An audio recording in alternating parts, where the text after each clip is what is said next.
कौन सी ताकतें हैं कि जो जज साहब के जो इख्तियारात हैं उनसे भी पावरफुल हैं। 8 फरवरी के बाद जो पंजाब में छापों का सिलसिला हुआ है, अहमदनगर में और वजीराबाद में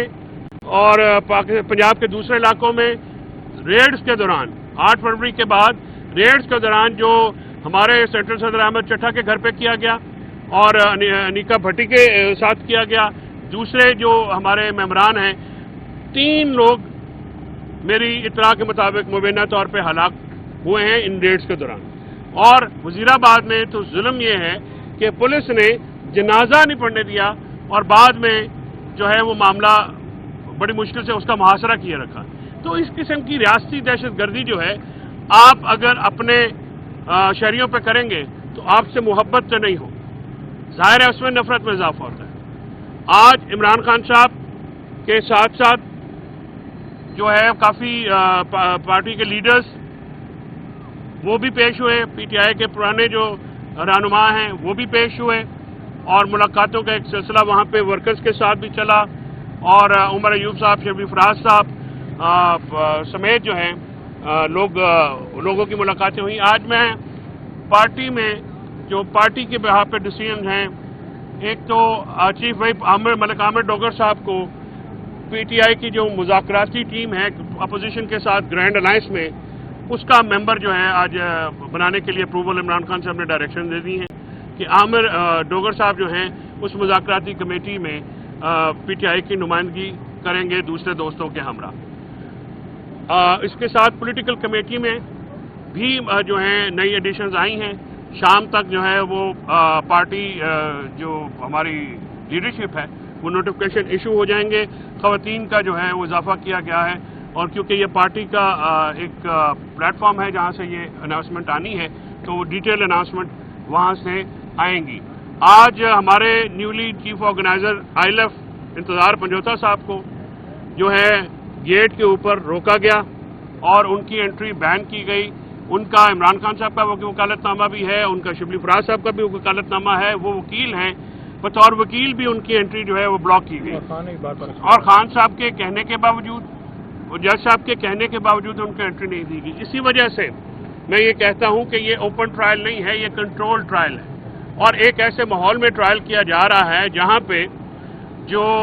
वकला हैं वो भी पिक एंड चूज होते हैं। न्याजुल्लाह न्याजी साहब आए थे, उनको भी अंदर से जो है बाहर जाने का कहा गया। मुझे नहीं पता कि न्याजुल्लाह न्याजी साहब के साथ क्या दुश्मनी है, वो तो हमारे सीनियर जो हैं वो वकील हैं और इंतज़ार पंजोता जो हैं वो तो बिल्कुल अब वकालत में रह गए हैं। जो उनके साथ सलूक हुआ उसके बाद एक नॉर्मलाइजेशन का प्रोसेस है जिसमें वो आ रहे थे, लेकिन यही और मीडिया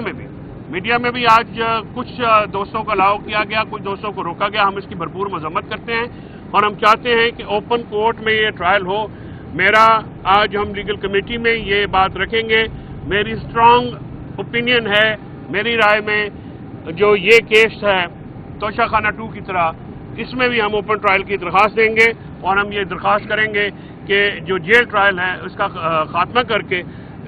ओपन ट्रायल में एटीसी रावलपिंडी में वहाँ पे इमरान खान साहब को पेश किया जाए ताकि लोगों का, इंटरनेशनल मीडिया का एक्सेस हो और वहाँ पे जो वकला हैं वो भी आराम से जाएं। हम कंफर्टेबल रहते हैं अपनी अदालतों में। जज साहब भी हमारे साथ, उन्होंने काफ़ी ताउन किया। उन्होंने इंतज़ार पंजोता साहब समेत बाकी वकला का भी बहुत 2-4 दफ़ा ये ऑर्डर दिया, लेकिन इस ऑर्डर को मानने से इनकार कर दिया गया। अब जाहिर है फिर हम बात करते हैं तो कहा जाता है कि आपकी ज़बानें सख्त हैं, आप नरम अल्फाज नहीं इस्तेमाल करते। तो कौन सी ताकतें हैं कि जो जज साहब के जो इख्तियारात हैं उनसे भी पावरफुल हैं। इसीलिए तो हम कहते हैं कि चीफ जस्टिस होना और सिर्फ चीफ जस्टिस होना और कमरों के नाम बाहर नेम प्लेट्स लगाना कोई काबिल फ़ख्र बात नहीं है। आपके नाक के नीचे आपकी मातहत अदालतों के अहकामात को जो है वो हवा में उड़ाया जाता है, जूते की नोक पे रखा जाता है। आज 26वीं तरमीम के बाद, कोर्ट पैकिंग के बाद जो जुडिशरी का हाल हुआ है, जो जुडिशरी ने जिस तरह से ये मामला किया है, उस चीज़ को आप देखिए कि निज़ाम अदल जो है वो ज़मीन बोस हो गया है। आज इमरान खान साहब ने बात करते हुए तीसरा लेटर आज जारी किया है जो कि जिसके मुखातिब पाकिस्तानी अवाम और फ़ौज हैं और उसमें उन्होंने یہ کہا ہے کہ پٹن کی رپورٹ پڑھتے ہوئے کے بعد اور دوسری جو غیر جانبدار ادارے ہیں ان کی رپورٹیں پڑھنے کے بعد یہ واضح ہو گیا ہے کہ 8 فروری 2024 کی جو پی ٹی آئی کی فتح ہے اس کو کس طرح سے الیکشن فراڈ کے ذریعے جو ہے وہ چینج کیا گیا اور ایک مائنورٹی حکومت جو ہے اس کو میجورٹی کے اوپر پرویل کیا گیا، اور اسی وجہ سے جو ہے یہ معاملات جو ہیں یہ پاکستان کی عوام اور پاکستان، حالانکہ فوج، ان کا کہنا تھا کہ فوج بہت بڑی جنگ لڑی ہے اور فوج کے جوان بہت زیادہ قربانیاں دے رہے ہیں اور دہشت گردی کے خلاف فوج کے بہت زیادہ اس وقت فور فرنٹ پہ ہے، لیکن جو پالیسی ہے اس کی وجہ سے نقصان ہو رہا ہے۔ اس کے ساتھ ساتھ انہوں نے یہ بھی اس بات کا بھی ذکر کیا ہے کہ 28 سال پہلے انٹیلیجنس ایجنسیز ہیں، ان دونوں جو پارٹیاں ہیں ان کی سرے محل ہو یا ایون فیلڈ ہو یا باقی جو ان کی پراپرٹیز ہیں، اس وقت جو ہے پہلے جنرل احتشام ضمیر اور اس سے پہلے فاروق الغاری صاحب، یہ ڈوسیز ان کو دیے گئے اور ثبوت جو ہے وہ ایجنسی سے ان کو حوالے کیے گئے۔ انہوں نے یہ کہا کہ آج 28 سال بعد آپ انہی کو جب امپوز کرتے ہیں جن کے خلاف آپ نے ثبوت اکٹھے کیے، جن کے خلاف آپ نے جو ہے مقدمے بنائے۔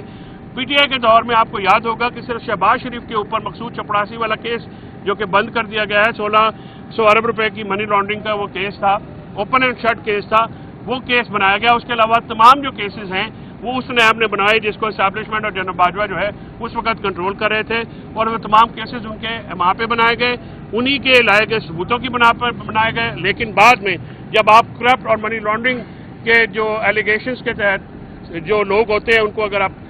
جو ہے عدالتیں سزا نہیں دے پاتی ہیں یا آپ ان کے خلاف مقدمے وڈرا کرتے ہیں تو اس سے بھی عوام میں ایک نفرت پیدا ہوتی ہے۔ عمران خان صاحب نے آج اسپیسیفکلی یہ کہا ہے کہ ملک میں جو معاشی جمود ہے وہ پاکستان میں رول آف لا کی ایبسنس کی وجہ سے ہے، پاکستان میں ٹیررزم کی وجہ سے ہے جو کہ بڑھتا ہوا ٹیررزم ہے، پاکستان میں جمہوریت کی نفی ہے، پاکستان میں آزاد میڈیا کا نہ ہونا اس کی بنیادی جو ہیں وہ وجوہات ہیں، کیپٹل فلائٹ ہو رہا ہے اور برین ڈرین ہو رہا ہے۔ پاکستان میں اس وقت ایک رپورٹ کے مطابق جو ہے وہ 2 ملین کے قریب لوگ جو ہیں باہر گئے ہیں، جو اگر آپ اس کا ایوریج نکالیں گے تو کم سے کم 20 ارب ڈالر جو ہے ملک سے باہر چلا گیا ہے، اور برین ڈرین جو کوالٹی ہمارا ایچ آر ہے وہ بھی باہر گیا ہے۔ ہیومن رائٹ وائلیشنز کے اوپر بھی عمران خان صاحب نے بات کرتے ہوئے یہ کہا ہے کہ ہیومن رائٹ وائلیشنز کا عدلیہ نوٹس لینے میں بالکل ناکام ہو گئی ہے، شہری آزادیاں، شہری حقوق بالکل کمپرومائز ہو چکے ہیں، اور ان عدلیہ کا نہ ہونا انویسٹمنٹ میں پاکستان میں جو بڑھتی ہوئی آبادی کے ساتھ گروتھ ریٹ کا نہ بڑھنا بڑی الارمنگ ہے بات ہے۔ اس کی وجہ سے ان امپلائمنٹ بڑھی ہے، کیونکہ پاکستان کا گروتھ ریٹ جب ہماری حکومت عمران خان صاحب کی حکومت جو ہے اس کو ڈسمینٹل کیا گیا تھا تو 6.2 کے اوپر گروتھ ریٹ تھا، آج 0% پہ آیا ہے۔ ہیوی اسکیل مینوفیکچرنگ جو ہے اس کے حالات آپ دیکھ لیں وہ کہاں پہ پہنچے ہوئے ہیں، تو اوور آل اکانومی میں تب تک بوسٹ نہیں آ سکتا جب تک انویسٹمنٹ نہیں آئے گی۔